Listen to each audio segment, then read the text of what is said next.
오늘 수업은 이제 그 무용문화재 두 번째 2주차입니다. 그래서 무용문화재는 고전 중에 고전이다. 제일 중요한 거는 기본이 굉장히 중요합니다. 그래서 여기 앞부분에 있는 고전과 뒤에 고전은 한자가 다릅니다. 그쵸? 그쵸? 그러면 앞에 있는 부분은 오래된 고자와 그 다음에 전자, 그 쭉 전승된다라는 전자입니다. 그러니까 그게 무슨 말이냐면은 시간의 흐름에 따라서 그냥 두면 그대로 이어지는 것을 전승이라고 얘기를 하는 거죠. 그렇기 때문에 오래된 모든 것들이 고전이라고 얘기를 하는데 그 뜻이고 실질적으로 뒤에 말은 고전. 무슨 말이냐? 오랫동안 법 또는 또는 예술이 되는 보물 또는 그 유산이라는 뜻입니다. 그래서 저는 이 명칭을 고전 중에 고전이라는 명칭으로 오늘 2주차의 수업을 시작을 해보려고 합니다. 그래서 가장 중요한 거는 이제 공부를 하실 때 저는 이제 춤 연구를 계속 하고 있는데요. 이 보시면 저희는 실질적으로 이 고전과 이 뒤에 있는 고전에 대한 부분에 있었을 때도 가장 중요한 거는 의미 파악이에요. 의미 파악을 알아야 되고 많은 단어를 갖다가 지식 기반을 많이 아셔야지 여러분들이 어떻게 명명을 지을 수 있어요. 자, 그 말은 뭐냐면 여러분들이 연구를 하거나 춤을 창작을 할 때 가장 중요한 거는 거기에 맞는 제목을 정하는 겁니다. 발레에 똑같은 창작을 하더라도 그리고 현대의 그 무용을 창작하더라도 가장 그 사람의 마음을 흔드는 거는 제목입니다. 그래서 호기심을 유발할 뿐만 아니라 직접 호기심을 갖다가 더 호소할 수 있는 부분은 제목입니다. 그렇다면 여러분들은 많은 기본적인 정보 자체의 지식 기반이 첫 번째 연구의 순서입니다. 근데 그 부분을 간혹 놓치고 그 다음 단계로 가면서 여러분들은 이제 혼선의 길을 가질 수도 있는 거죠. 자, 오늘은 그 고전 중에 고전이라는 타이틀로 그 제목을 만들어 봤는데, 자, 내용을 보시면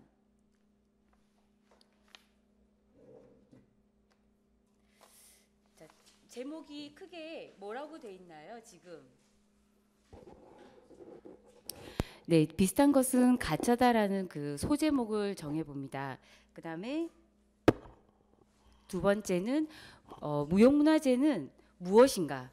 세 번째는 무용 어떻게 보호하고 있는가? 왜 보호하는가? 어떻게 보호하는가?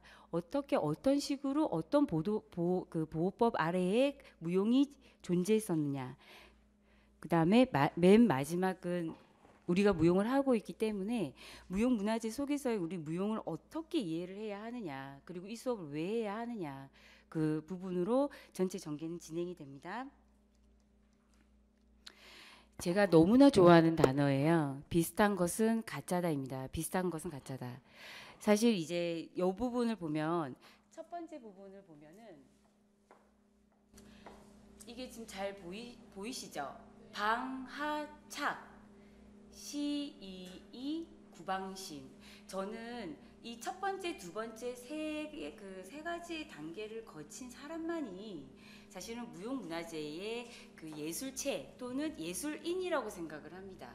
자, 그게 무슨 말이냐면은 방자는 어떻게 방자 그 모든 어떤 그 부분들의 집착, 욕심, 질투, 아집, 자만들에 대한 나를 뒤흔드는 모든 것들을 어떻게 내려놓으라는 얘기예요.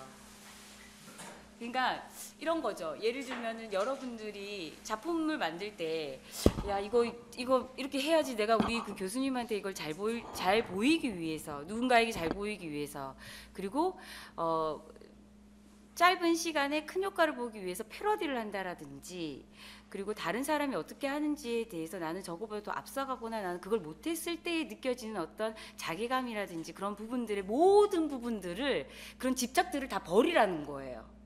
오로지 예술, 오로지 그 무용에 대한 그 에너지, 그리고 열정, 그리고 정말 이걸 하고 싶다라는 어떤 그 사랑과 열정과 재능입니다.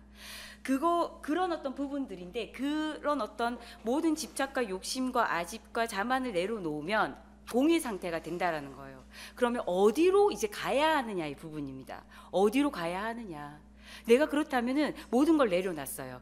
집착, 소유욕, 그런 어떤 이욕, 욕심들 다 내려놨을 때는 어디로 가야 하느냐? 바른 마음이 바른 결과를 낳는다는 시의의 목적을 위해서 가야 합니다. 그건 무슨 말이냐면은 예술가로서 가야 했을 때 나는 정말 좋은 작품, 희노애락, 모든 사람이 내 작품을 봤을 때 아 슬프다, 때로는 슬프고 어떤 고통, 즐거움, 예술이 비록 즐거움을 주는 것은 아니에요. 예술이라는 것을 느꼈을 때 여러분들은 정말 재미있고 즐거운 좋은 감정들에 대한 어떤 감동을 받는 건 절대로 아닙니다. 그게 무슨 말이냐면은 어떤 슬프거나 굉장히 고독하거나 외로움이라든지 그런 거를 보고 났을 때도 여러분들은 예술적 어떤 감동이 전해지는 거예요. 즉 인생, 사람의 희노애락의 모든 감정들, 그리고 평소에 느껴보지 못했던 감정들을 끌어내는 그 실체를 여러분들이 만드는 게 예술가예요. 그것이 예술가로 가는 길입니다. 그것이 시이이, 그런 마음을 갖고 마지막에 오랫동안 남는 고전을 만드는 그 자체, 예술을 만드는 그 자체가 시이, 여러분들이 갖고 가야 될 방향인 거죠. 내가 나쁜 작품 또는 작품으로 남길 수 없는 졸작을 만들어 놓고 그걸 좋은 결과라고 말할 수가 없습니다. 그렇게 만들 수 있는 방법은 뭐냐면 달아난 마음을 갖고 와라.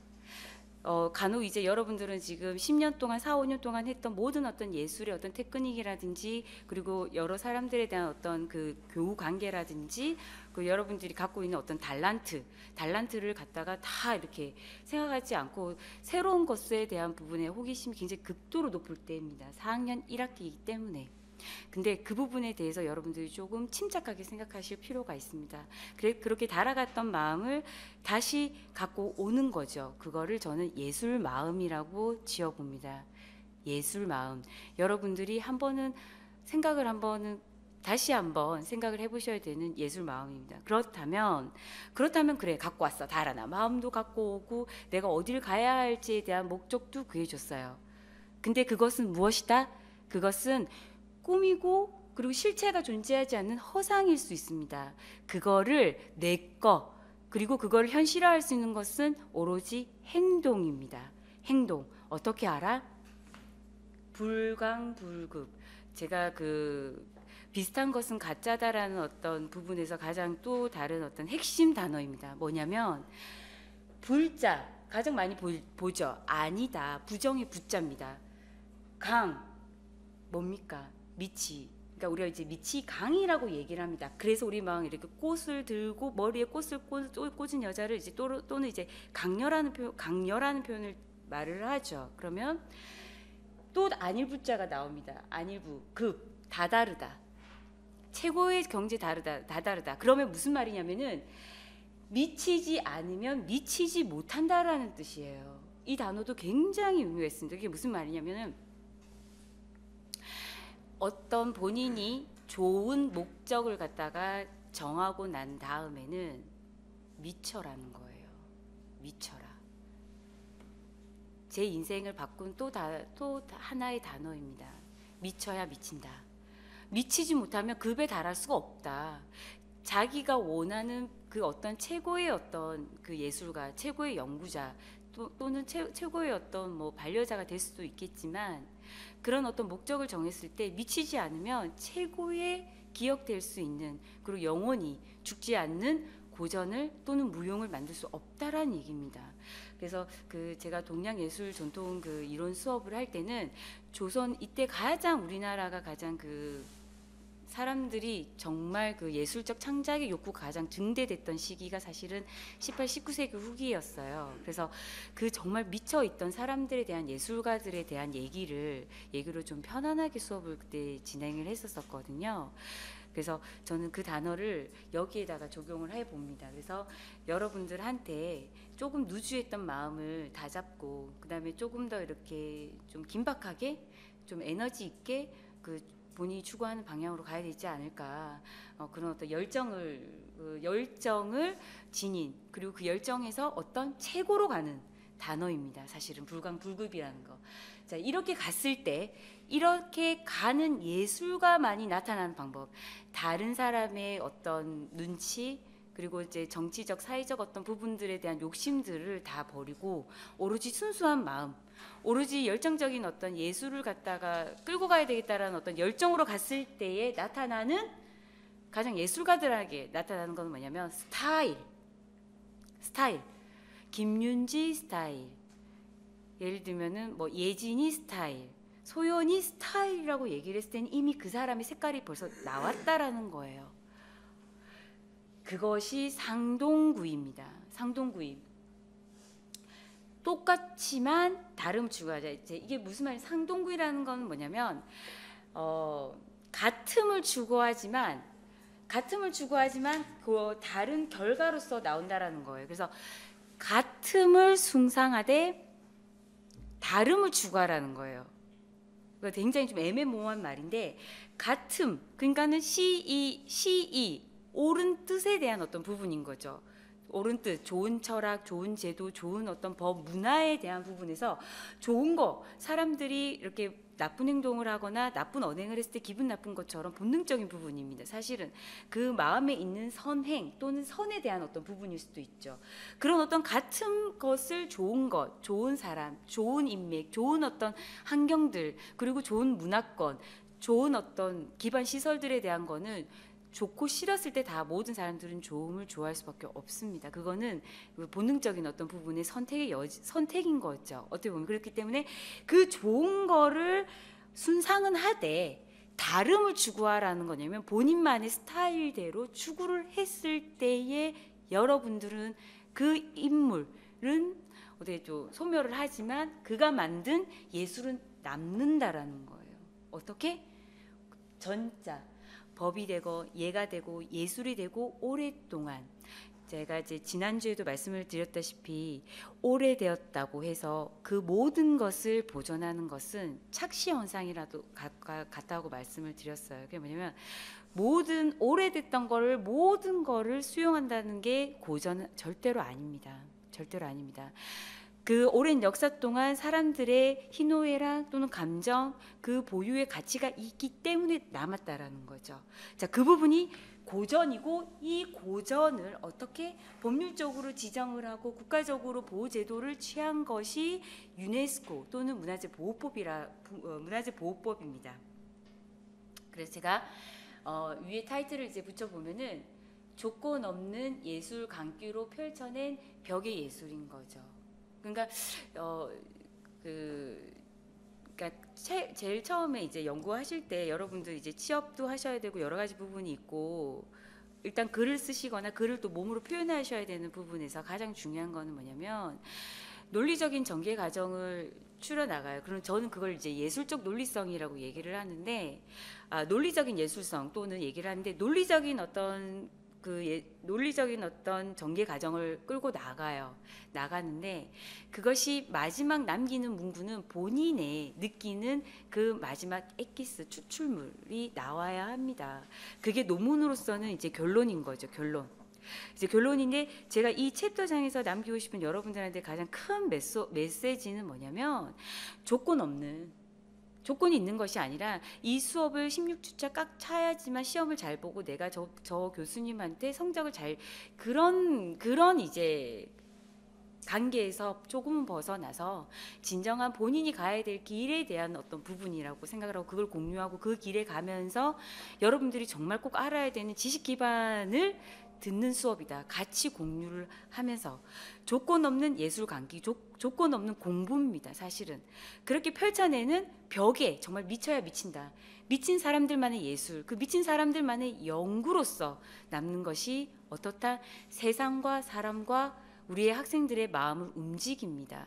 그래서 저는 미동이라는 단어를 참 좋아합니다. 그래서 저의 어떤 중간고사와 어떤 기말고사의 어떤 방식들은 여러분들이 이렇게 많은 이제 지식 기반을 이제 수용을 하셔서 자신들만의 논리적인 어떤 그 예술체 또는 그러니까 무용을 하시는 분들은 그렇겠죠. 이제 무용을 하시는 분들은 어떤 그 논리적인 어떤 예술체, 또는 또 공부를 하시는 분들은 또 예술적인 논리체, 그런 어떤 부분들에 대한 어떤 결과물이 나와야 되지 않을까. 그게 저의 어떤 목표라고도 할 수가 있겠죠. 자, 봅시다. 그 기본에 이제 충실하셔야 돼요. 이제 공부를 하실 때도 그렇고 예술 작품을 만들 때도 그렇고 기본이 이제 충실하지 않으면 사실 이제 저는 매년 여러분들의 창작 작업이라든지 조력작을 잘 봐요. 이게 잘 보는데 기본에 충실한 어떤 학생과 기본에 충실하지 않은 어떤 춤 사이는 좀 차이가 조금 있습니다. 우선은 기본을 많이 안다는 거는 본인이 그만한 그 기본적 요소, 메소드를 동작의 그 여러 가지들을 섭렵을 했습니다. 섭렵을 한 상태에서 그 다음 단계, 창작의 단계로 갔기 때문에 빈틈이 없어요. 빈틈이 없어요. 그리고 그 빈틈이 없는 그 메꿈이 있기 때문에 관객들한테 미동, 감정을 움직입니다. 아, 참 보고 났더니 감정이 굉장히 이렇게 뭐 좋다 또는 나쁘다 아니면 참 기억에 남는 예술이었다. 그런 부분들이 있습니다. 그래서 사실 그 무형문화재는 무엇인가라고 접근을 했을 때 저는 이제 여러분들한테 요 4가지의 단어를 제시를 합니다. 첫 번째는 유네스코입니다. 그리고 문화재보호법, 문화재청입니다. 유네스코라는 거는 뭐냐면 유니티드의 어떤 그 내셔널 돼 있는 부분들 있잖아요. 각 세계의 국가들을 모은다라는 거예요. 모으는데 어떤 거를 모으냐, 이거는 약자예요. 그렇기 때문에 대문자 조합이죠.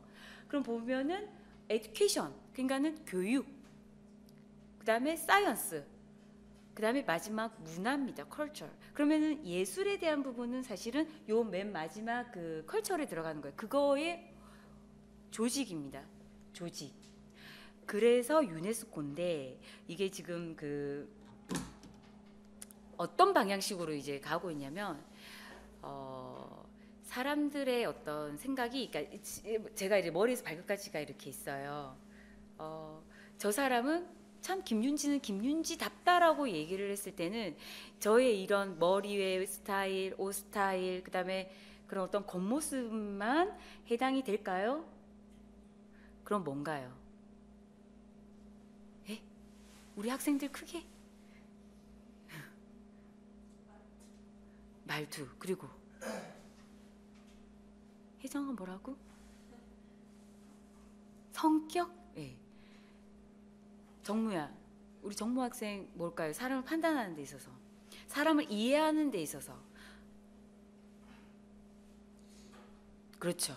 예. 그러니까 여러분들이 말씀 다 드린 거는 내면적 조건인 거죠. 내면적. 이 겉모습에 대한 어떤 외면적인 부분으로 그 사람을 이해한다. 그거는 조금 오차의 어떤 범위가 굉장히 큰 거고, 중요한 것은 내면을 아는 부분인데 유네스코에서 얘기를 하는 게 뭐냐면 세계에 유형의 요소들 있죠. 예를 들면 이제 사적이라든지 그 사람 그 갖고 있는 자연유산이라든지 그다음에 이제 그 건물들, 그런 실제가 있는 물질로는 그 나라를 이해하는데 사실은 한계가 있다라고 얘기를 합니다. 언제부터? 2000년대부터. 이제는 뭐냐면 그 나라가 갖고 있는 정신, 그 혼, 미에 대한 부분을 상징적으로 말할 수 있는 내면이, 사실은 예술이라는 부분이 그 내면이 상징적으로 발산된 부분인 거잖아요. 예술체라는 것이. 그런 부분들을 다뤄야 된다라고 얘기를 하는 거죠. 그래서 그 유네스코에서 세계유산을 지정을 합니다. 세계유산. 근데 그 세계유산에 원래 지형적인 부분, 유형적인 부분들만 포함을 하다가 아니다. 유형의 요소로만은 너무 한계가 있기 때문에 무형의 요소를 다뤄야 합니다라고 얘기를 합니다. 그래서 지금 뭐가 지정이 됐느냐? 칠머리 당국. 제주도에서 영두굿이라고 하죠. 굉장히 큰 굿이에요. 해녀를 위한 굿이 막 열립니다. 그 굿이 세계유산으로 지정이 됩니다. 그리고 농악이 올해 작년에 지정이 됐었어요. 그리고 처용무가 지정이 됩니다. 처용무. 그리고 강강수월래가 지정이 돼요. 벌써 이미 세계유산으로 등재가 됐다라는 거예요. 그렇다면 여러분들이 그런 어떤 문화재, 그 다음에 유네스코에 대한 어떤 부분들, 그리고 사회공헌에 대한 어떤 사업에 대한 어떤 행정 또는 이론 또는 그 스텝으로서 일을 하고 싶다면 이미 유네스코에 대한 어떤 부분, 문화재청에 대한 홈페이지는 사실 여러분들이 계속 들어가 보셔야 되는 부분이에요. 문화재청 홈페이지에 채용 정보가 계속 뜨거든요. 그래서 그렇게. 그래서 저는 책상에서만 얘기하는 지식적인 어떤 전달에서 여러분들은 지금 굉장히 중요한 시기입니다. 그래서 좀 정보, 그 사회가 어떻게 돌아가고 있는지, 사회 문화 예술계가 어떤 방향으로 가고 있고 어떤 인재를 원하는지, 그리고 지금 한국 시대의 핵심 단어가 뭔지, 그 키워드가 뭔지를 그 현장 안에 여러분들이 있길 바래요. 저는 정말로. 그렇다면은 여러분들은 문화체육관광부, 그 다음에 문화재청, 그리고 아테네 무용센터, 이런 어떤 그 실시간으로 거기선 정보가 어마어마하게 여러분들한테 반영이 되고 있고, 정부 3.0이라고 해서 기존에 갖고 있는 공공기관에 있는 모든 자료들을 오픈해서 여러분들한테 공개를 해야 돼요. 왜? 국민의 세금으로 운영이 되기 때문에. 그래서 그런 부분들의 정보가 있습니다. 그래서 유네스코 부분이 있고, 이제 문화재, 그다음 문화재 보호법이 있어요. 그래서 어떤 가장 큰 틀, 그리고 우리 나라에 대한 어떤 그 유네스코라고 한다면 문화재라는 게 있습니다. 그리고 밑에는 문화재 보호법인데, 문화재라는 게 사실은 그 일본의 그 문화재 보호법을 따라왔습니다. 그래서 그 부분이 지금은 보면 이제, 그래서 한국과 일본과 대만에만 사실은 무형문화재라는 의미가 있어요. 근데 그런 의미가 있기 때문에 사실은 다른 나라 같은 경우에는 그 무형문화재라는 의미, 도제식의 어떤 똑같이 이렇게 따라하고, 그다음에 뭐 이렇게 따라하고, 그런 어떤 그 동작의 정형화, 예를 들면은 정무야 A 했다가 넌 B를 꼭 해야 돼. B에서 C를 해야 되지 C에서 D를 하면 절대로 안 돼. 라는 어떤 그 도제식의 그 전승 방법을 법률적으로 정한 게 사실은 그 일본이에요. 일본.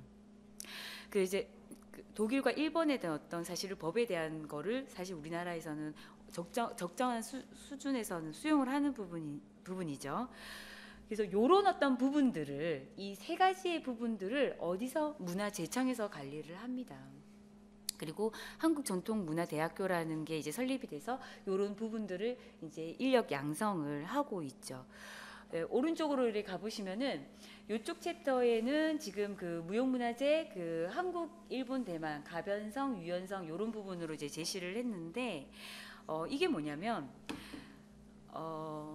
유형은 어떻습니까? 변하지가 않아요. 그거를 일정 기간 보유해주고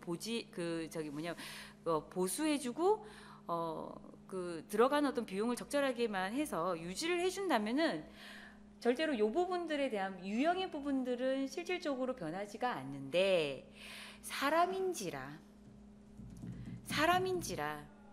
제가 오늘 이제 녹화를 했잖아요. 녹화를 해서 제가 이 부분은 여러분들이 이제 앞부분 내가 요 부분은 이해가 안 돼. 다시 리와인드를 합니다. 리와인드를 해서 내가 똑같이 재연을 한다고 해서 내가 오늘 3월 10일 날 아침 9시부터 11시에 반영됐던 제 수업과 동일하지 않습니다. 왜냐? 사람이 다르기 때문에. 그리고 시 공간이 다르기 때문에.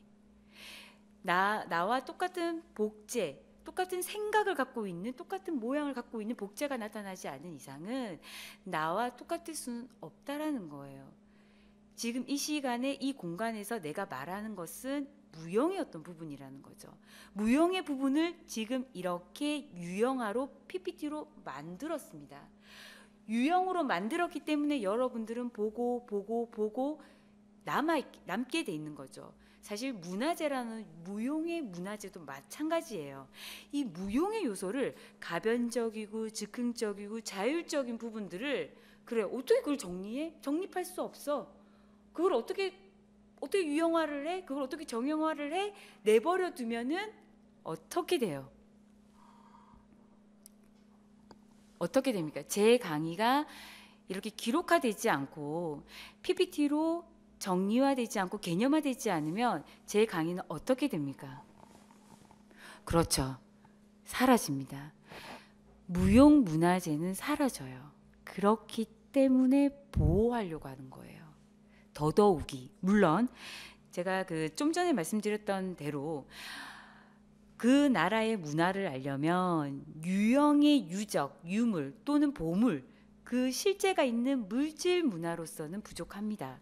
그렇기 때문에 비물질의 어떤 정신이 반영된 예술체를 같이 반영하는 것이 맞다라는 트렌드적인 부분을 말씀을 드렸고, 또 한 가지의 무형문화재를 꼭 보호해야 된다라는 이유를 든다면 소멸하기 때문에, 이렇게라도 보호하지 않으면 소멸되고 사라지는 부분이기 때문에 무형문화재로 지정을 하고 전승을 하고 육성을 하고 보호를 하는 거죠.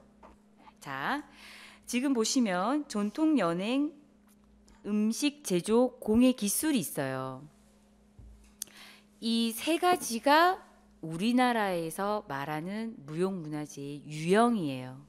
자, 그렇다면 전통 연행에는 뭐가 있을까요?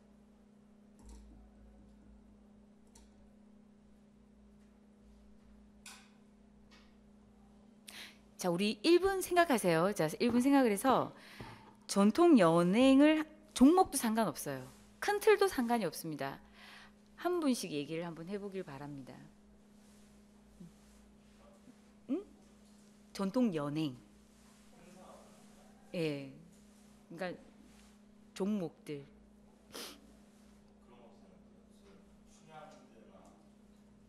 그렇죠. 춘향가, 춘향전. 그다음에 요렇게 S형으로. 자, 지혜 빨리 하나씩만. 전통 연행.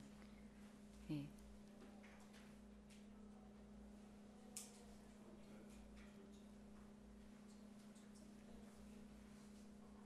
종목. 예. 그다음에 미라 뒤에. 예. 아니요, 그 앞에. 뒤에. 종목. 응? 응, 그다음에. 그다음. 소연아. 그다음. 응? 단오제? 그다음에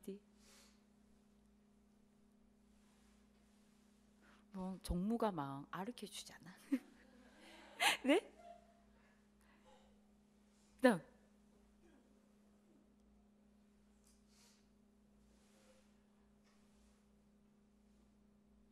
뒤에 상규.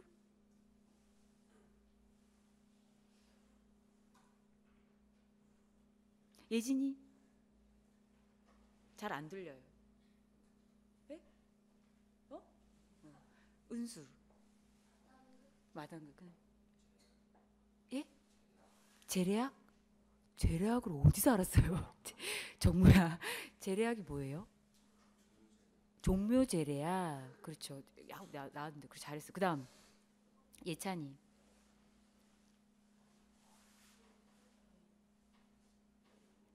옆에 짝꿍. 그 전통 연행 이제 요 세 가지가 이제 분류법이에요. 그 무형문화재의 이제 분류법인데, 전통 연행가 이게 그 유동식 마이크가 없으니까 정말 불편하네요. 전통 연행과 그 음식 제조와 공예 기술이 있어요. 그러니까 예를 들면 뭐냐면, 전통 연행은 제 더 큰 분류로 지금 거의 다 나왔어요. 우리 학생분들이 민속극, 그다음에 국악, 극과 그러니까 미안해요. 약간 극과 갑자기 국이라고 얘기를 해서 저 오늘 좀 힘들었어요. 밥까지 하느라. 돌아왔어요. 자, 가봅시다. 민속극, 그다음에 국악, 그다음에 무용, 그다음에 이제 그 놀이, 의식 뭐 이런 거. 그렇기 때문에 이제 그렇게 이제 그 중분류를 한다. 요건 이제 대분류라고 한다면, 그 중분류는 그런 이제 분류가 되겠죠. 그리고 이제 그 다음에 우리 이제 또 종목 얘기를 하신 분들이 있으세요. 뭐 춘향가, 농악, 춘향가. 그러면 농악이라면 뭐 청주농악, 뭐 예를 들면은 강릉농악, 제주농악, 뭐 여러 가지가 있겠죠. 그다음에 뭐 처용무, 종묘제례악, 그다음에 뭐 별신굿. 그런 어떤 그 사람이 가무하게 형체를 가지고 움직이는 어떤 뭐 판소리, 민요 모두 다 포함이 됩니다. 그런 거를 모두 뭉뚱그려서 전통 연행으로 넣었어요. 분류를. 그다음에 음식 제조는 뭐냐면 제조를 세 가지로 나눠요. 보통 궁중과 민간과 뭐 또 다른 이제 사찰 뭐 이런 식으로. 그래서 음식을 만드는 방법들에 대한 것도 무용의 어떤 문화재로 지정이 되고 있어요. 아시겠죠? 그러니까 뭐 장당기에 자기가 이제 장인이 되겠다. 그러면 이제 10년 계속 10년 유성이라고 보통 얘기를 하죠. 한 가지 일을 10년 이상을 하면 어떤 그 급의 어떤 달하는 그 전공 또는 이제 전문가가 된다고 얘기를 하는데 그 음식 제조, 김장 담그기 뭐 이런 거 있잖아요. 장 담그기 이런 거 되게 지금 요즘에 큰 이슈화가 되고 있습니다. 이게 무형문화재로 그래서 그 누구의 그 무형문화재의 그 보유자 또는 전수종교가 담근 장 뭐 이렇게 나오는 거죠. 그다음에 공예 기술은 뭐냐면 뭐 나전 칠기라든지 그다음에 그 절 있죠. 절의 그런 그 색칠들 그런 불화, 탱화, 조각 그런 어떤 모든 분들이 이제 다 그러니까 예전에 이거예요. 그 예전에 그 천민으로 그 구분이 되었던 그 예술가들이 이제 이게 바뀐 거예요. 무슨 말인지 아시죠? 그러니까 제비라고 얘기를 해요. 악사들을 보통 제비, 꾼, 그다음에 그런 어떤 그 노름 또는 그런 어떤 단어들에 치부됐던 어떤 예술의 어떤 부분들이 오늘날에는 무형문화재로서 지정이 된다라는 거죠. 그런 부분들입니다. 자, 그러면 무용을 중요하죠. 지금 여러분들의 이제 전공입니다. 이제 그렇다면 과연 무용을 어떻게 보호하고 있는가? 왜 보호해야만 하느냐의 부분입니다. 저는 이거를 그 개념화, 발전화, 자기 지속화라고 생각을 합니다. 그게 뭐냐면 여러분들이 이제 아기를 낳았을 때 가장 중요한 게 첫 번째 작업을 뭘 보통을 할 것 같아. 본인이 이제 아기 엄마가 됐을 때. 은수야, 은수가 예쁜 애를 낳았어요. 그럼 뭘 제일 먼저 할 것 같아요? 그렇죠. 이름을 짓습니다. 그리고 사람은 자기 이름 석자를 남겨야 된다고 보통 어른들이 다 그 얘기를 하잖아요. 이름을 짓는 거는 뭐냐면 개념화예요. 너는 김윤지입니다. 라는. 그러면 김윤지라는 사람이 그 이름이 없으면 그 군이라는 어떤 무리에 들어가는 거예요. 예를 들면은 뭐 그게 나오는 행인 1, 행인 2, 행인 3. 그 사람은 이름이 없는 거예요. 그거를 개념화가 됐다면 그 사람이 이제 주역이 되는 거겠죠. 주역이라든지 조연급이. 이렇게 무용문화재를 특히 무용에 대한 어떤 그 이실성이고 즉흥적이고 어떤 그 부분들을 갖다가 왜 정해야 되냐라고 한다면 그것을 개념화하고 발전하고 지속화하는 작업을 문화재 보호법으로라도 보호를 해야지만 영원한 예술로 남을 수 있다라는 겁니다. 그래서 그 저희는 이제 우리 그 학생들은 무용을 이제 오랫동안 10년 동안 이렇게 하다 보면은 뭐라고 얘기해야 되나 굉장히 순발력도 좋고 그다음에 굉장히 빨라요 우리 학생들이. 그리고 어떤 그 제가 이렇게 같이 연구하는 어떤 선생님 중 한 분이 이제 국어 국문과인데 무슨 말을 하냐면 제가 좀 놀랬어요. 아, 윤지 선생님은 되게 빠르다는 거예요. 근데 빠른데 뭐가 빠르게 뭐 이렇게 머리가 빠르다는 거, 두뇌 개발이 굉장히 빠르다. 나보고 총명하다. 그 의미가 아니라 그 사람의 움직임에 대해서 굉장히 빠르게 반응을 한대요. 제가. 그리고 그 사람이 움직이는 어떤 부분에 대해서 조 선생님은 오늘 좀 그런가 봐요라고 얘기를 했을 때 그게 굉장히 정확했대요. 그러니까 그 몸의 인지에 대한 부분, 인식에 대한 부분, 그리고 공간에 대한 부분이 굉장히 빨라요. 여러분들은 충분한 탤런트가 분명히 있어요. 근데 그것을 여러분들이 자기 스스로가 개념화하지 못하고 발전화하지 못하고 지속화하고자 하는 어떤 의욕과 실천에 대한 부분들, 방법을 모르기 때문이에요. 방법을.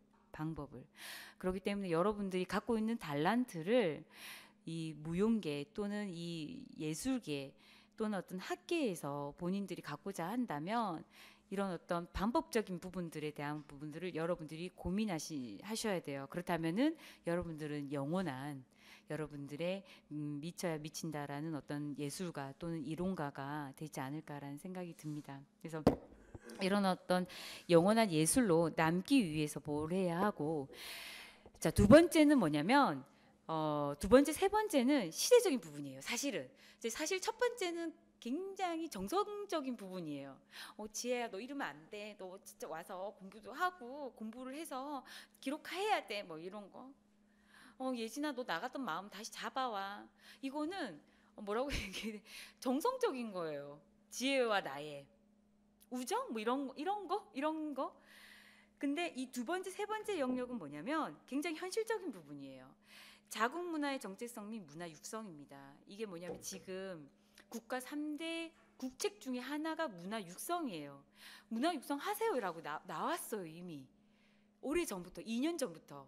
어디 문화육성위원회가 조직됐어요. 문화육성위원회. 거기 지금 연구원 뽑고 있던데, 문화육성위원회라는 부분, 유네스코라는 부분, 그리고 전주에 무용 그 자료원이 갑자기 생각이 안 나요. 국립무용자료원이 이미 생겼어요. 무형자료원이. 이건 뭐냐면 문화육성이에요. 그리고 유네스코에서 자꾸 왜 한국과 일본에 있는 무용의 어떤 문화재가 사실 한국과 일본, 대만이라고 제가 아까 말씀을 드렸잖아요. 그렇다면 이미 다른 타 국가에 비해서 우리가 한 발짝 앞서 나갔다라는 겁니다. 그렇기 때문에 우리나라에서 이걸 진보적으로 이 부분에 대해서 무형 문화재에 대한 관심이 굉장히 지금 극도로 높습니다. 그래서 자국의 어떤 문화 정책성, 그다음에 문화 육성, 이런 부분들에 대한 부분은 실질적으로 기관과 인재를 등용하고, 그다음에 그 양성 학교가 기간이 벌써 제시가 됐던 거죠. 이런 어떤 부분들이 뭐냐면 유형의 물질과 무형의 물질을 알아야지만 그것이 오리지널 그 문화의 정체성이라는 거예요. 한국을 아는 거는 뭐냐면 한국에 와서 그 건물을 보고 그 건물에, 또는 뭐 예를 들면 유적과 그 글과 책을 보는 게 아니라, 책뿐만 아니라 무용의 그 사람들, 걸어다니는 저 사람들은 어떤 전통 문화, 어떤 지금 현재의 예술과 문화를 갖다가 발산할 수 있느냐, 그리고 그 예술에 대해서 어떻게 생각하고 있느냐, 이런 어떤 정신 문화를 본다라는 거예요. 이제는 무형의 어떤 비물질, 그리고 이 부분에 대해서 국가가 문화 육성이라는 기조를 내걸었어요. 문화 육성 하세요. 이 부분에 대해서는 확대하겠습니다. 그리고 이것이 우리가 살아날 방법이라는 부분을 알고 있어요. 그래서 전통 예술의 참여기가 굉장히 높아졌습니다. 그리고 무형문화유산에 대한 세계적 관심이 집중되고 있어요. 그래서 중간고사는 어떻다? 문화육성. 매달 그 넷째 주 수요일 날 무료로 관람이 됐죠. 그래서 미술관, 박물관, 거기를 갔다 오는 게 수업 중간고사라고 말씀을 드렸습니다. 자, 그러면 그러니까 이제 제가 계속 이제 중복해서 말을 하고 계속 쓰는 키워드가 있어요. 그게 중요한 부분이기 때문에 얘기를 하겠죠, 여러분. 그렇죠? 이건 무슨 의미일까요? 예, 그렇습니다. 그래서 자, 그다음 이제 어떻게 보호해 왔는가? 그렇다면 1960년대에 그 문화재 보존 위원회라는 게 규정이 됐어요. 이건 이제 읽고 넘어갈게요. 이건 이제 여러분들이 그냥 사적 조망 이렇게 쫙 한번 훑어보세요. 그리고 1961년도에 관리국이라는 게 만들어집니다. 관리국. 그리고 2009년도에는 문화재 위원회가 건립이 되는 거죠. 자, 제가 요 사적 조망을 왜 했냐면은 이렇게 얘기를 하면 안 되는 거죠. 무슨 말을 했냐면은 말이야, 이제 대화를 할 때, 야, 있잖아, 1960년대 그 문화재위원이 말 돼요, 안 돼요? 문화재위원회는 2009년도에 결성이 됐어요. 공부를 한 이유는 그 이유예요. 사회와 인간과 국가와 소통하기 위해서. 그래서 역사를 배우는 거죠. 무형문화재 및 문화재위원회에 관련 법령이 세분화되고 집중됐던 부분들은 사실은 1960년대가 아니라 조금 더 지난 다음에 구체화되고 전문화가 됩니다.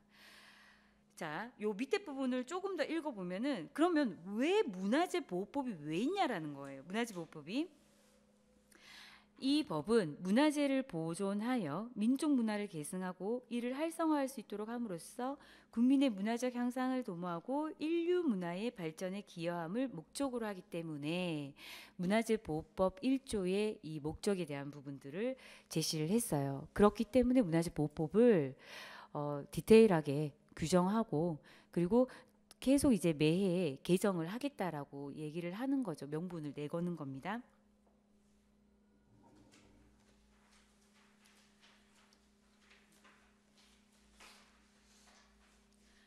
자, 그렇다면은 그 주요 그 민속 문화재가 지정이 되고 뒤에 이제 무형 문화재가 되는데 26조는 그냥 여러분들이 읽어 보십시오.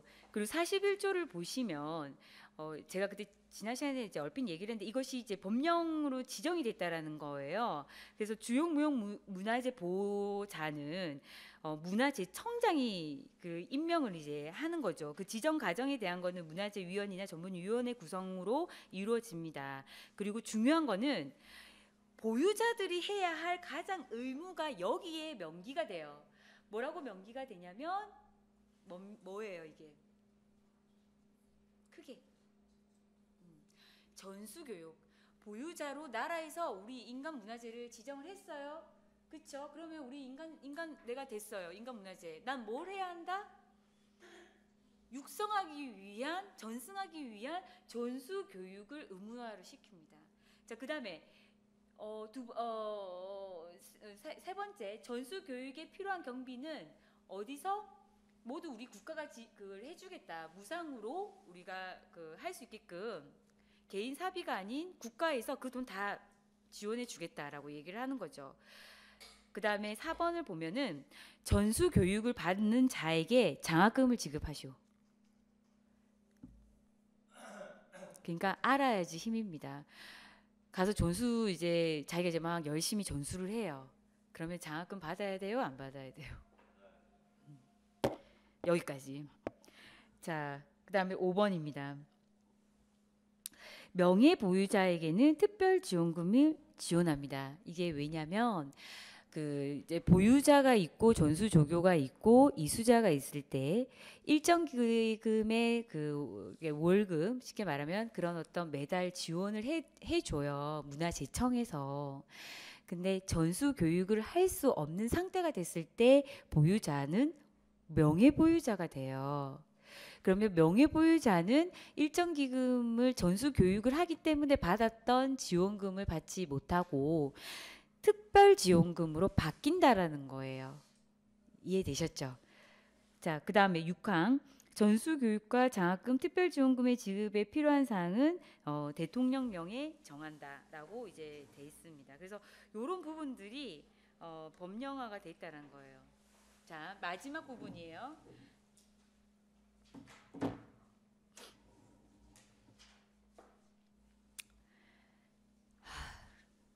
마지막이에요.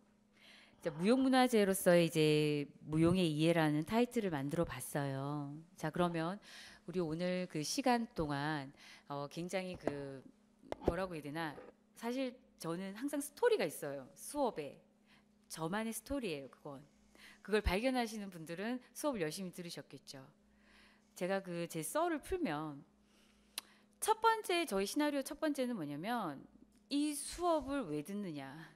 이 수업이 나한테 진짜 필요한가? 그리고 나는 이 수업이 나한테 어떤 자극을 줄까? 그거에 대한 저의 PR이었어요. 그게 뭐냐면 나갔던 마음을 잡고 바른 방향으로 가셔야 된다. 무엇을 위하여? 예술을 하기 위해 무용가로 오신 여러분들은 그 마지막 종착지의 예술 또는 연구를 하기 위해 했던 부분이라고 본다면 그런 어떤 마음가짐 또는 예술 마음을 여러분들한테 사실은 전했어요. 전한 다음에 그 큰 어떤 그 정성적인 부분, 그 마음이 굉장히 좀 중요하다고 생각을 합니다. 그 마음에서 그 다음 단계는 뭐냐면 기본 단계, 기본적 용어 이해예요. 과연 유네스코가 뭐고 문화재가 뭐며 문화재 보호법이 왜 있어야 하고 그리고 문화재청이 어떤 기관인지에 대한 부분으로 설명을 했습니다. 그렇죠? 좁혀갔어요. 그 다음 단계에 제가 갔던 부분은 뭐냐면 그럼 이 문화재라는 어떤 틀 안에 그 분류 안에 있는 무용문화재를 들어가요. 무용문화재. 그리고 그 무용문화재의 분류를 세 가지로 나누었어요. 그리고 그 시점에서 무용문화재를 왜 우리가 국가에서 보존하고 끌고 가야 하는 이유에 대한 타당성을 두 가지를 제시를 했습니다. 자, 그렇게 마무리해야 되는 어떤 전개 과정에서 지금 이 단계는 가장 중요한 마무리 단계라고 생각해요. 왜? 우리가 무용을 하고 있기 때문에. 자, 봅시다. 제가 가장 여러분들한테 하고 싶었던 마지막 말인 거죠.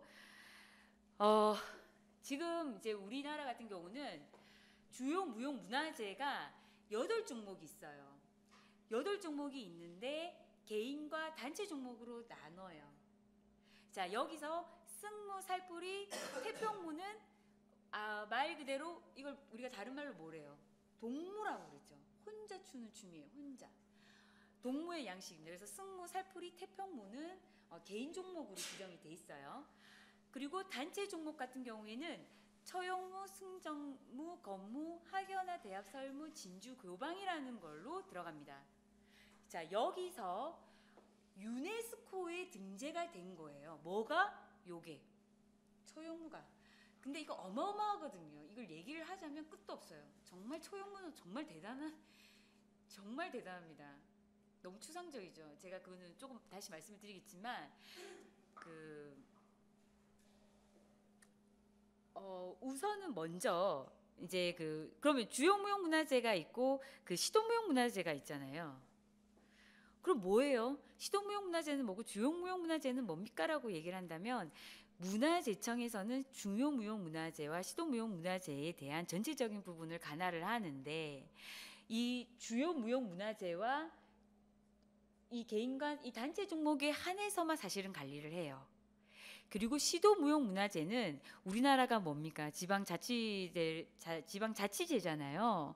그래서 경상도 예를 들면 경기도 또는 충청도, 전라도에서 그 지역의 시도무용문화재를 관리를 해요. 이해되셨죠? 자, 여기는 주요 무용문화재의 부분이에요. 그래서 처용무, 승정무, 건무 이런 부분이 있는데 주요 무용문화재가 사실은 먼저 지정이 됩니다. 그렇기 때문에 예술성과 학술성과 역사성이 먼저 입증이 됐다라는 거예요. 시도 무용문화재가 주요 무용문화재다 이게 아니에요. 보호적 테두리는 똑같이 받아요. 무슨 말씀인지 아시죠? 의무와 역할과 혜택은 똑같은데 지정하는 날, 이 승무에 대한 어떤 우수성이 너무나 높아서 문화재로 지정하는 일자가 주요 무용문화재가 사실은 근대에 가까워요. 70년, 80년대에 아주 들어갑니다. 시도 무용문화재는 그 이후에 지정이 됐기 때문에 예술성과 학술성과 역사성의 확보에 대한 부분에서 사실은 주요 무용문화재가 더 많이 확보를 하고 있죠. 그리고 시도무용문화재도 발굴을 한다면 예술성과 학술성과 역사성에 대한 우수한 부분들이 많이 발굴될 수는 있다라는 말입니다. 그러니까 이거는 시기적인 부분이에요. 시기적인 부분. 자, 제가 이제 예전에는 제가 이제 그 연구를 하기 전에 저는 이제 주로 이렇게 전통춤 연구를 해요. 저는 이론이에요. 근데 전통춤 연구를 하는데 주로 민속춤이에요. 저는 민속춤인데 그 전에 제가 지금도 저는 잘 모릅니다. 모르는 것도 너무 많고 그리고 제가 알고 있는 게 다는 아닙니다. 사실은. 근데 가정 중에는 있지만 이젠 조금은 알 것 같아요. 뭘 알 것 같냐면 왜 얘네들이 지정이 됐는지. 왜 지정이 되는지. 그래서 간단하게 얘기를 뒤에 이제 또 그 춤의 이야기를 이제 여러분들한테 들려주겠지만 여기에 있는 것들은 다 스토리텔링이 돼요. 자, 그 예를 처용무 하나를 들겠어요. 처용무 하나를 들겠는데 처용무가 실제로는 군중일까요? 민간일까요? 교방일까요? 거기서부터 굉장히 혼선스러워요. 왜냐하면 국문학에서는 이미 초용이라는 기록이 고려 또는 그전 통일시대에 제시됐다라는 얘기거든요. 어디서? 민간에서. 민간에서 그 세시 풍속이 있는데 우리가 지금 알고 있는 초용모와는 완전 달라요. 너무 다릅니다. 그래서 그 볏짚으로 인형을 만들어요. 볏짚으로 인형을 만들어서 그거를 엮어가지고 그 안에 그 볏짚을 애들이 갖고 놀다가 거기에 그 자기의 재운, 나쁜 운들을 담아가지고 버려요. 그러면 애군이 없어진다라는 어떤 세식의 어떤 문화에 대한 어떤 구비의 어떤 문학이 굉장히 많습니다. 일단 사실 세시 문화로 본다면, 그다음에 또 국문학의 측면에서 본다면 초용 설화가 있어요. 그 5가지의 뭐 용이 아니 이제 초용이라는 부분이 있는데 부인이 뭐 이렇게 해서 그런 어떤 부분들. 그래서 국문학에서 봤을 때, 민속학에 봤을 때 초용모라는 기록 자체가 너무나 역사성을 갖고 있다라는 거예요. 역사성. 근데 춤의 영역이 나타났을 때 그 실상이 나타났던 거는 사실은 정확하게 조선 정도?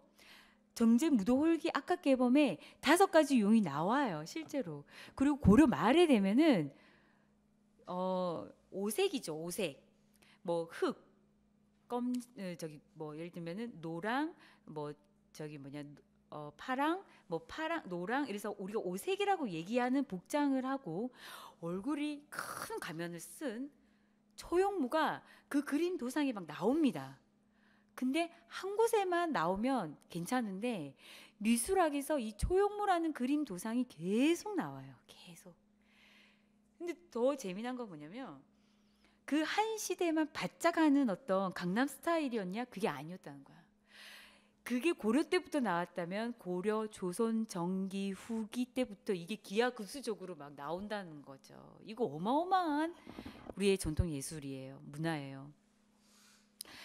그런 어떤 부분들이 분명히 실존했었다라는 거예요. 실존했는데 전승이 됐었음에도 불구하고 전승도 됐을 뿐더러 모든 이 무용을 중심으로 봤을 때 모든 여러 가지 학계에서 이 초용에 대한 옛 기록이 발굴이 되고 발견이 되고 그거에 대한 의미가 어느 정도는 거의 다 나왔다라는 거죠.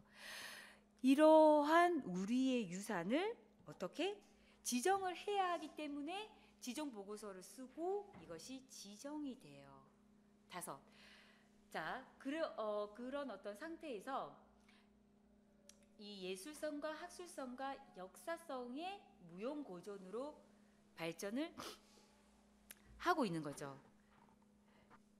처용무는 아마 그래서 제가 봤을 때는 유네스코에 등재되지 않았나.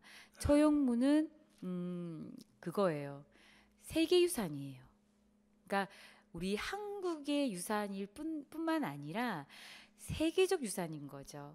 자, 미술학에서 그 고려 때, 그 조선 때 이 정말 5명이 춤을 추는 어떤 장면들이 나옵니다. 그리고 국문학에서는 초용설화라는 부분으로 접근을 했죠. 그리고 민간에서는 그 볏짚으로 만든 인형을 갖고 애군을 없앤다라는 어떤 세시 문화가 나오면서 한 가지 부분에서 독점적으로 나왔던 것도 아니고 여러 가지 분야에서 꾸준히 전승됐던 이 문화 자체는 어마어마한 유산이었고 그 당시 모든 사람들이 공유했다라는 거예요. 자, 제가 이제 그 버스를 아마 택시를 타고 이제 무슨 뭐 얘기를 하다가 지금 뭐 제가 뭐 하는 프로젝트가 있는데 무슨 얘기를 이렇게 하다가 이제 저는 기사님 택시 기사님을 되게 많이 얘기를 하는 걸 되게 좋아해요. 기사님 그래서 저는요 요즘 뭐 우리나라 사람들이 참 대단한 게 그 얘기는 그 기사님이 하셨나 보다. 제가 했던 말은 뭐냐면 저보고 무슨 일을 하니요. 그래서 뭐 저는 그냥 뭐 옛것을 그냥 오늘날에 그냥 밝히는 뭐 그런 정도 이렇게 얘기를 했어요. 하는데 근데 제가 그걸 하면서 느끼는 거는요 뭐냐면 정말 많아요. 그랬어요. 우리나라가 정말 지리적으로는 굉장히 작은 나라예요. 작은 나라인데 어마어마한 농악과 어마어마한 판소리와 민요와 그 처용무와 그 다음에 뭐라고 얘기해야 되나 그 춤의 어떤 사위 건무 이것이 어마어마해요. 어디서부터 어디? 궁중에서부터 일반 민간인까지. 그러니까 이게 궁중에서만 나오냐? 아닙니다. 민중에서도 나온다라는 거예요. 근데 그게 오늘날까지 있다는 것 자체는 정말 대단하지 않아요? 라고 얘기를 했더니 그분이 뭐라고 얘기를 하시냐면은 정말 우리나라 사람 대단하지 않아요? 이 얘기를 하시는 거예요. 이제 그 말은 뭐냐면 저는 이제 그 역사적인 부분들에 대한 그러니까 예술 작품에 대한 부분들에 대한 대단성을 얘기를 했는데 우리 그 기자님은 뭐라고 얘기냐면 우리의 민중성을 얘기를 한 거예요. 우리나라 사람처럼 그렇게 흥과 어리 있기 때문에 그걸 유지했던 거 아닙니까? 라고 얘기를 하는 거예요. 저는 그때 깜짝 놀랐어요. 그렇구나. 우리나라만이 갖고 있는 그 흥문화와 얼과 그 정신이 있구나. 그러면서 유네스코에서 말하는 각 나라의 그 정신문화와 이게 매칭이 되는 거예요. 그래서 사실은 중국 같은 경우에는 없어요. 왜냐하면 이제 역사를 막 공부를 하다 보면은 되게 뭐 대단한 어떤 그 부분도 있지만 그래서 우리나라가 수용과 변형의 문화를 갖고 와요. 우리께 글로 가고 그게 거기 나라에서 왔는데 중국은 정말 대단한 나라예요. 대국이에요. 지리적으로 세계에서도 그렇고 인구도 그렇고 그건 무시할 수 없는 부분인데 역사적인 부분에서 본다면 거기는 근대에 어마어마한 일들이 있었기 때문에 전통 문화가 그때 거의 다 없어졌어요. 그리고 대만 같은 경우에도 거의 다 없습니다. 오로지 지금 일본과 한국인데 일본은 그 수가 많지 않고 일본은 도제식의 무용을 중시해요. 무조건 똑같이. 그래서 머리부터 발끝까지. 그래서 이렇게 내가 이제 그 보유자라면 그 다음 전수조교는 양아들이 돼야 돼요. 그 정도로 저 사람이 어떻게 먹느냐.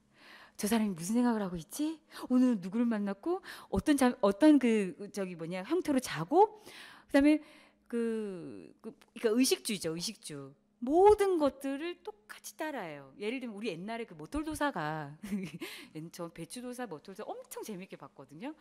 그 모털도사가 저기 도사를 만나러 가잖아요.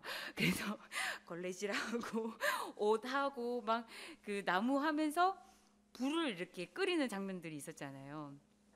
그런 어떤 문화예요. 사실은 일본의 어떤 문화들이 그 일본의 문화재는 그런 거를 갖다가 다양한 콘텐츠화를 가기 위해서 엄청나게 노력을 하고 근데 우리는 원 소스가 많다라는 거예요. 자, 일본이라는 나라는 그 하나를 갖고 엄청난 콘텐츠를 만들어요. 그거를 뭐 반영한 예를 들면 제가 무슨 동작을 하지? 뭐 예를 들면 이런 동작을 딱 하나를 하면 요거와 관련된 기념품, 요거와 관련된 공책, 요거와 관련된 책받침이 나온다라는 거예요. 예. 근데 우리는 이것도 있고 요것도 있고 요것 뺑뺑 돌고 다 있어. 다 있는데 그거를 콘텐츠화를 못 하고 있다라는 게 문제예요. 근데 봐요. 우리나라는 원 소스가 굉장히 많고 일본은 그 하나의 소스로 다양한 콘텐츠를 만드는 이유가 뭘까? 왜 우리나라가 원 소스가 많을까? 요거 말하시면 저는 여기서 수업을 끝내겠어요. 뭐 갑자기 전무가 막 레이저가 지리적으로 접근해야 돼. 지리적으로. 윤세 뭘까?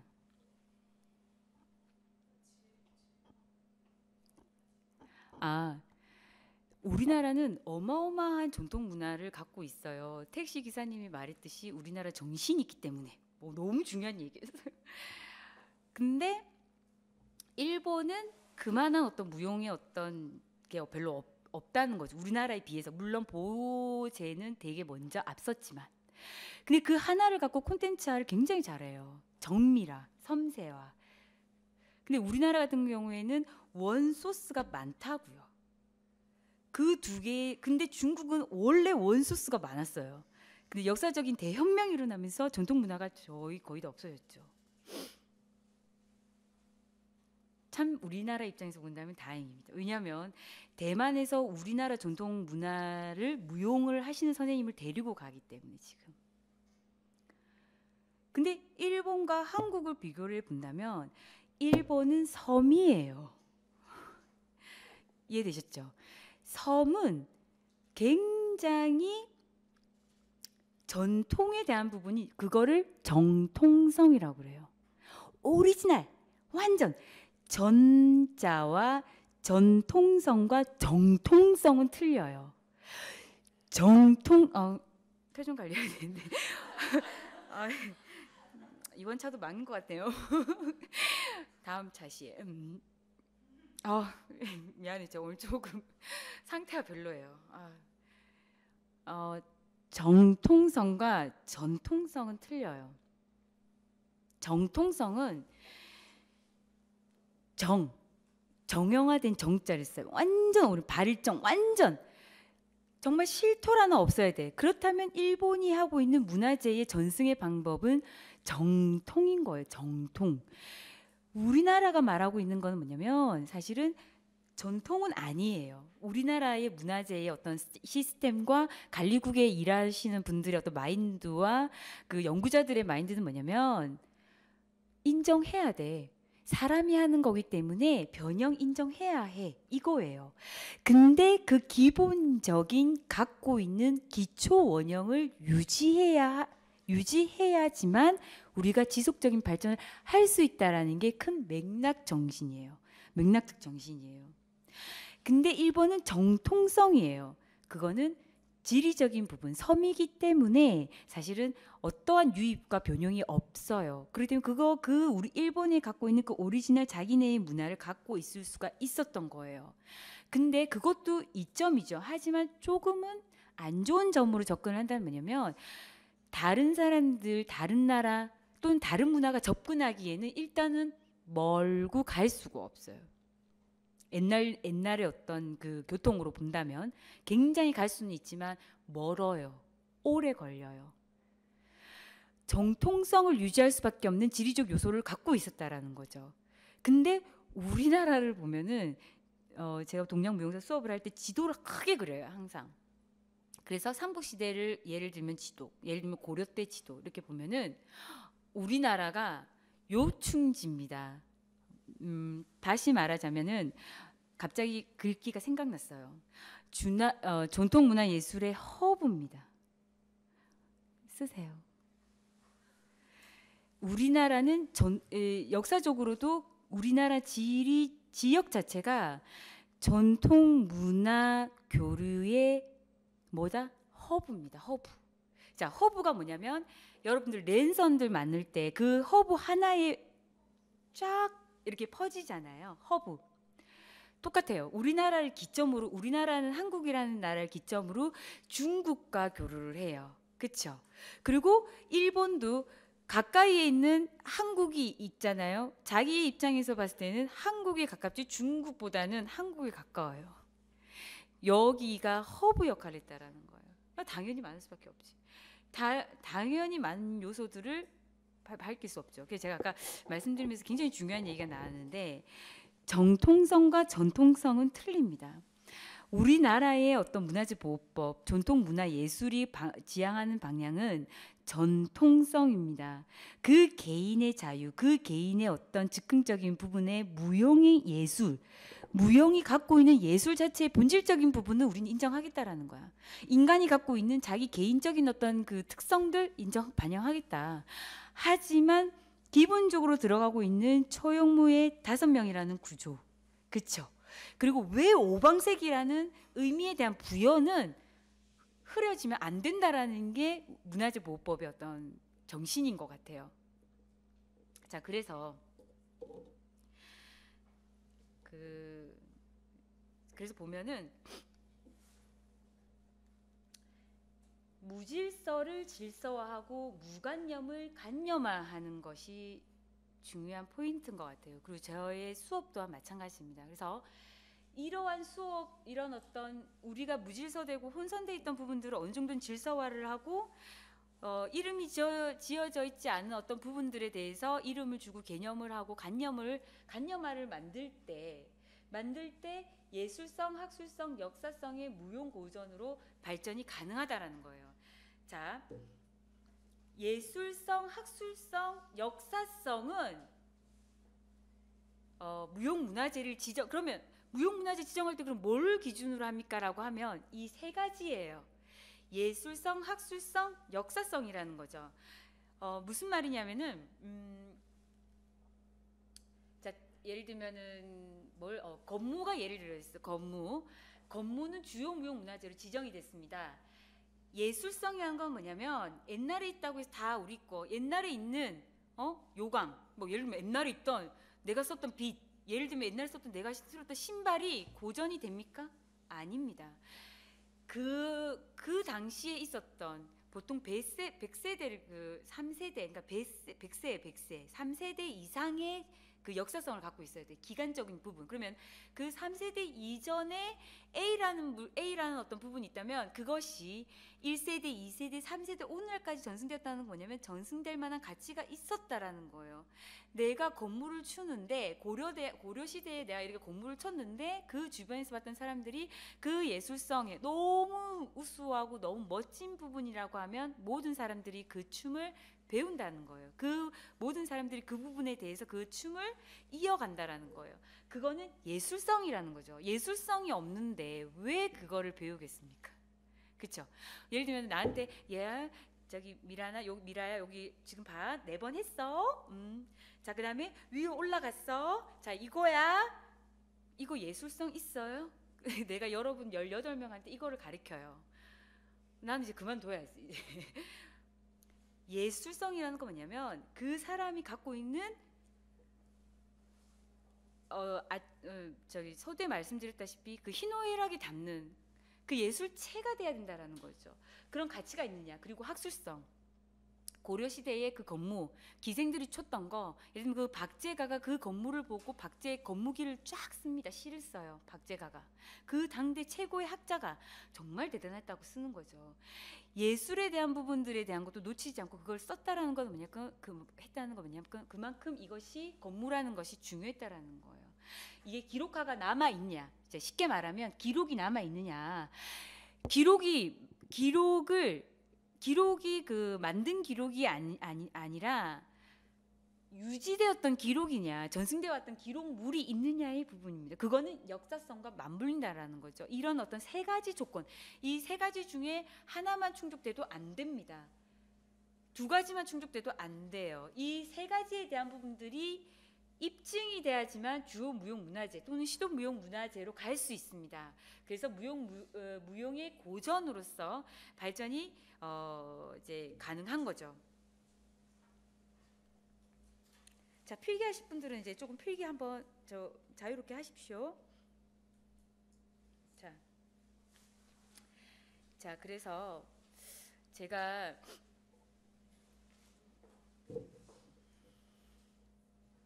이제 마지막으로 여러분들한테 이제 그 말씀드리고 싶은 부분이 뭐냐면, 그래서 다음 차시에는 이제 여기서 뭐 대학원 가실 분들도 있고 다른 뭐 또 여기에 유사한 전공으로 가실 분들도 있겠지만, 그럼 이런 무형문화재를 뭐 석사나 박사 그 연구의 동량을 좀 한번 볼게요. 동량을 보면 그 문제점이 조금씩 나와요.